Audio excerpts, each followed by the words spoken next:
Hello friends, എല്ലാവർക്കും queen of tasty and tips എന്ന നമ്മുടെ ഈ യൂട്യൂബ് ചാനലിലേക്ക് വീണ്ടും സ്വാഗതം. ഇന്ന് ഞാൻ വന്നിരിക്കുന്നത് ഫ്രൂട്ട്സ് കൊണ്ട് വളരെ സിമ്പിളായിട്ട് തയ്യാറാക്കിയെടുക്കാൻ പറ്റുന്ന നല്ല ടേസ്റ്റി ആയിട്ടുള്ള ഒരു പുലാവിൻ്റെ റെസിപ്പിയുമായിട്ടാണ്. ഇത് കഴിക്കാൻ വേണ്ടിയിട്ട് പ്രത്യേകിച്ച് നമുക്ക് വേറൊരു സൈഡ് ഡിഷിൻ്റെ ഒന്നും ആവശ്യമില്ല. സിമ്പിളായിട്ട് തയ്യാറാക്കുന്ന ഒരു റേറ്റി ഉണ്ടെങ്കിൽ തന്നെ നമുക്ക് ഈ പുലാവ് കഴിക്കാവുന്നതാണ്. അപ്പോൾ വെജിറ്റേറിയൻസിനൊക്കെ തീർച്ചയായിട്ടും ട്രൈ ചെയ്ത് നോക്കാവുന്ന ഈ ഒരു പുലാവ് നമുക്ക് എങ്ങനെയാണ് തയ്യാറാക്കിയെടുക്കുന്നതെന്ന് നോക്കാം. അതിനു മുമ്പായിട്ട് ഈ ചാനൽ നിങ്ങൾ ആദ്യമായിട്ടാണ് കാണുന്നതെങ്കിൽ ഒന്ന് സബ്സ്ക്രൈബ് ചെയ്യാനും തൊട്ടടുത്ത് കാണുന്ന ബെല്ലൈക്കൺ ക്ലിക്ക് ചെയ്തിട്ട് ഓൾ എന്ന ഓപ്ഷൻ എനേബിൾ ചെയ്യാനും മറക്കരുത്. അപ്പോൾ നമുക്ക് നേരെ വീഡിയോയിലേക്ക് കിടക്കാം. ഈ പുലാവ് തയ്യാറാക്കാൻ വേണ്ടിയിട്ട് ഞാനിവിടെ ഒരു ബൗളിലേക്ക് 1.5 കപ്പ് ബസ്മതി റൈസാണ് ചേർത്ത് കൊടുക്കുന്നത്. ഇത് നമുക്ക് നല്ലതുപോലെയൊന്ന് കഴുകിയെടുത്തിട്ട് വരാം. അരി ഇപ്പോൾ ഞാൻ നന്നായിട്ട് തന്നെ കഴുകിയെടുത്തിട്ടുണ്ട്. ഇനി ഇതിൻ്റെ മുകളിലേക്ക് നമുക്ക് നികക്ക വെള്ളം ഒഴിച്ച് ഒരു 10 മിനിറ്റോളം നല്ലതുപോലെയൊന്ന് കുതിരാൻ വേണ്ടിയിട്ട് മാറ്റി വെക്കാം. ഇപ്പോഴിതാ 10 മിനിറ്റോളം ആയിട്ടുണ്ട്. അരി നന്നായിട്ട് തന്നെ കുതിർന്ന് കിട്ടിയിട്ടുണ്ട്. ഇനി ഇത് നമുക്കൊരു അരിപ്പയിലിട്ട് ഇതിൻ്റെ വെള്ളം ഒന്ന് കളഞ്ഞെടുക്കാം. ഇനി ഞാനിവിടെ ഒരു കടായി അടുപ്പിലേക്ക് വെച്ച് കൊടുത്തിട്ടുണ്ട്. കടായി നന്നായി ചൂടായി വരുമ്പോൾ നമുക്കിതിലേക്ക് 2 ടേബിൾ സ്പൂൺ നെയ്യും 2 ടേബിൾ സ്പൂൺ സൺഫ്ലവർ ഓയിലും കൂടെ ചേർത്ത് കൊടുക്കാം. നെയ്യും ഓയിലും നല്ലതുപോലെ ചൂടായി വരുമ്പോൾ നമുക്കിതിലേക്ക് കുറച്ച് നട്ട്സ് ഇട്ടൊന്ന് മൂപ്പിച്ചെടുക്കാം. ഇതൊക്കെ നമുക്ക് നമ്മളുടെ ഇഷ്ടത്തിനനുസരിച്ച് തന്നെ ചേർക്കാവുന്നതാണ്. ഞാനിവിടെ കുറച്ച് കശുവണ്ടിപ്പരിപ്പും അതുപോലെ കുറച്ച് ബദാമും കൂടിയാണ് ചേർത്ത് കൊടുക്കുന്നത്. ഇത് രണ്ടും നല്ലതുപോലെയൊന്ന് മൂത്ത് വരുന്ന സമയത്തേക്ക് നമുക്കിതിലേക്ക് കഴുകി വെച്ചിരിക്കുന്ന കുറച്ച് ഉണക്കമുന്തിരി കൂടി ചേർത്തൊന്ന് വറുത്തെടുക്കാം.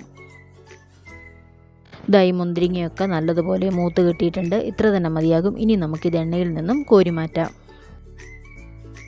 ബാക്കിയുള്ള ഈ ഓയിലിലേക്ക് തന്നെ നമുക്കൊരു സവാള തീരെ കനം കുറച്ചരിഞ്ഞത് നമുക്ക് ചേർത്ത് കൊടുക്കാം. ഈ സവാള ഇനി നമുക്കൊന്ന് ഇളക്കി കൊടുക്കാം. അതിനുശേഷം നമുക്കിതിലേക്ക് കുറച്ച് കറിവേപ്പില കൂടി ചേർത്ത് കൊടുക്കാം. എന്നിട്ട് ഈ സവാള നല്ലൊരു ഗോൾഡൻ ബ്രൗൺ നിറമാകുന്നത് വരെ ഒന്ന് ഇളക്കി നമുക്കിതൊന്ന് വറുത്ത് കോരിയെടുക്കാം. സവാള ഇപ്പോൾ ആവശ്യത്തിന് മൂത്ത് വന്നിട്ടുണ്ട്. ഇനി നമുക്കിത് എണ്ണയിൽ നിന്നും കോരി മാറ്റാം. ബാക്കിയുള്ള ഈ ഓയിലിലേക്ക് തന്നെ ഒരു ചെറിയ കഷ്ണം ക്യാരറ്റ് ഇതുപോലെ നൈസായിട്ട് അരിഞ്ഞത് ഓയിലിലേക്കിട്ട് നല്ലതുപോലെയൊന്ന് വഴറ്റിയെടുക്കാം. ഇതിലേക്ക് നമുക്ക് ഒരു നുള്ളുപ്പും കൂടി ചേർത്ത് കൊടുക്കാം. ആ ക്യാരറ്റിലേക്ക് അല്പം ഉപ്പൊന്ന് പിടിക്കാൻ വേണ്ടിയിട്ടാണ് ഇപ്പോൾ ഉപ്പിട്ട് കൊടുക്കുന്നത്. എന്നിട്ടിത് നല്ലതുപോലെ ഒന്ന് വഴറ്റിയതിന് ശേഷം ഇതും നമുക്ക് ഈ നെയ്യിൽ നിന്നും കോരിയെടുക്കാം. വറുത്തെടുത്ത ഈ ഉള്ളിയുടെയും കശുവണ്ടിയുടെയും ഒക്കെ കൂട്ടത്തിൽ തന്നെ ഈ ക്യാരറ്റും കൂടി ഇട്ട് കൊടുക്കാം. ഇനി നമുക്ക് പുലാവ് തയ്യാറാക്കിയെടുക്കാം. അതിനായിട്ട് ആദ്യം തന്നെ ഞാനിവിടെ ഒരു 1/2 കപ്പ് പാലാണ് എടുത്തിട്ടുള്ളത്.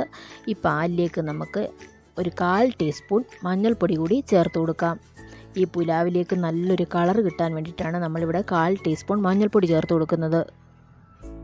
ഇതിനി നല്ലതുപോലെ ഒന്ന് ഇളക്കിയതിന് ശേഷം നമുക്കിതിലേക്ക് 1-2 ഡ്രോപ്സ് റോസ് വാട്ടറും കൂടെ ചേർത്ത് കൊടുക്കാം. ഈ ചോറിലേക്ക് നല്ലൊരു ഫ്ലേവർ കിട്ടാൻ വേണ്ടിയിട്ടാണ് നമ്മളിതിലേക്ക് റോസ് വാട്ടർ ചേർത്ത് കൊടുക്കുന്നത്.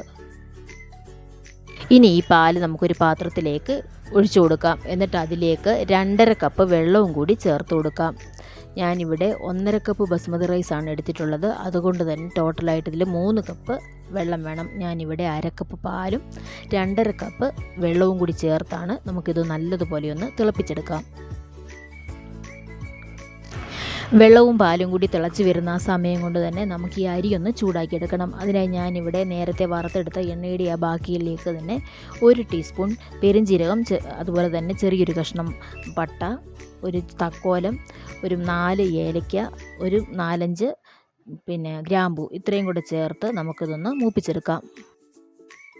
നമ്മൾ ചേർത്ത സ്പൈസസ് ഒക്കെ നല്ലതുപോലെ മൂത്ത് കിട്ടിയിട്ടുണ്ട്. ഇനി നമുക്കിതിലേക്ക് കഴുകി ഊറ്റി വെച്ചിരിക്കുന്ന ബസ്മതി റൈസ് 1.5 കപ്പ് ചേർത്ത് കൊടുക്കാം. എന്നിട്ടിത് നല്ലതുപോലെയൊന്ന് നല്ലൊരു ക്രിസ്റ്റൽ പരുവ് ആവുന്നത് വരെ നമുക്ക് ഈ അരി ഒന്ന് വറുത്തെടുക്കണം. ഈ അരിയിലേക്ക് നമുക്ക് അല്പം നെയ്യും കൂടി ചേർത്ത് കൊടുക്കാം. അരി ഇപ്പോൾ ആവശ്യത്തിന് തന്നെ മൂത്ത് കിട്ടിയിട്ടുണ്ട്. ഇനി നമുക്കിതിലേക്ക് തിളപ്പിച്ച് വെച്ചിരിക്കുന്ന ആ വെള്ളവും പാലും കൂടി ചേർത്ത് കൊടുക്കാം. ഇനി ഈ അരിയിലേക്ക് ആവശ്യത്തിനുള്ള ഉപ്പും കൂടി ചേർത്ത് കൊടുത്തതിന് ശേഷം നമുക്കിത് നല്ലതുപോലെ ഒന്ന് ഇളക്കി കൊടുക്കാം. എന്നിട്ട് ഇതിൻ്റെ ഉപ്പൊക്കെ കറക്റ്റാണെന്ന് നോക്കിയതിന് ശേഷം നമ്മളിത് അടച്ച് വെച്ച് ലോ ഫ്ലെയിമിലിട്ട് ഈ അരി ഒന്ന് വേവിച്ചെടുക്കാം. ഇപ്പോഴിതാ നമ്മളുടെ ഈ അരിയിലെ വെള്ളമൊക്കെ നല്ലതുപോലെ തന്നെ വറ്റി കിട്ടിയിട്ടുണ്ട്. ഇതിനി നമുക്കൊന്നും കൂടി ഒന്ന് ഇളക്കിയതിന് ശേഷം ഒന്നും കൂടി തട്ടിപ്പൊത്തി വെച്ച് ചെറിയ തീയിലിട്ടൊന്ന് വേവിച്ചെടുക്കാം. അല്പസമയം കൂടെ കഴിഞ്ഞപ്പോഴത്തേനും നമ്മളുടെ അരി നല്ലതുപോലെ തന്നെ വെന്ത് കിട്ടിയിട്ടുണ്ട്. ഈ ഒരു പാകത്തിൽ വെന്ത് കിട്ടിയാൽ മതി, ഒരുപാടങ്ങ് കുഴഞ്ഞു പോകേണ്ട ആവശ്യമില്ല. ഇനി നമുക്കിതൊന്ന് നല്ലതുപോലെ ഒന്ന് ഇളക്കി കൊടുക്കാം. ഇപ്പോഴിതാ നമ്മളുടെ പുലാവിലേക്ക് വേണ്ടുന്ന ചോറിവിടെ നല്ലതുപോലെ പാകത്തിന് വെന്ത് കിട്ടിയിട്ടുണ്ട്. ഇതിനി അത്യാവശ്യം ചെറുതായിട്ടൊന്ന് തണുത്തതിന് ശേഷം നമുക്കിതിലേക്ക് കുറച്ച് ഫ്രൂട്ട്സ് അരിഞ്ഞത് ചേർത്ത് കൊടുക്കാം. ചോറ് അത്യാവശ്യം ഇവിടെ ചൂട് പോയി കിട്ടിയിട്ടുണ്ട്.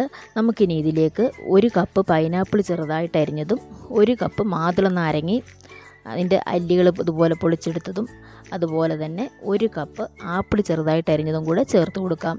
നിങ്ങൾക്ക് ഈ ഫ്രൂട്ട്സൊക്കെ നിങ്ങളുടെ ഇഷ്ടത്തിനനുസരിച്ച് തന്നെ ചേർക്കാവുന്നതാണ്. ഞാൻ ഇത്രയുമാണ് ഈ ചോറിലേക്ക് ചേർത്ത് കൊടുക്കുന്നത്. ഇതിലേക്ക് ഇനിയും 1-2 ടീസ്പൂൺ മിൽക്ക് മെയ്ഡും കൂടെ ചേർത്ത് കൊടുക്കാം. ഈ ചോറിന് നല്ലൊരു ടേസ്റ്റ് കിട്ടാൻ വേണ്ടിയിട്ടാണ് നമ്മൾ മിൽക്ക് മെയ്ഡ് ചേർത്ത് കൊടുക്കുന്നത്. അതിൻ്റെ കൂടെ തന്നെ വറുത്ത് വെച്ചിരിക്കുന്ന ഈ ക്യാരറ്റും സവാളയും അതുപോലെ ഈ ഡ്രൈ ഫ്രൂട്ട്സും കൂടെ ചേർത്ത് നമുക്കിതെല്ലാം കൂടി നല്ലതുപോലെ ഒന്ന് മിക്സ് ചെയ്യാം.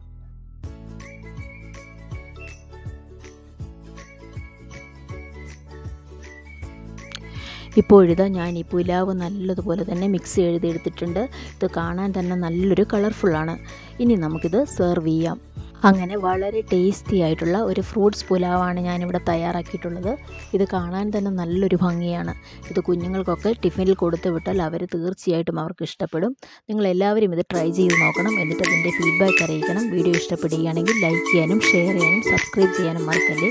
ഇതൊരു വീഡിയോ വരുന്നവരെ താങ്ക് യു.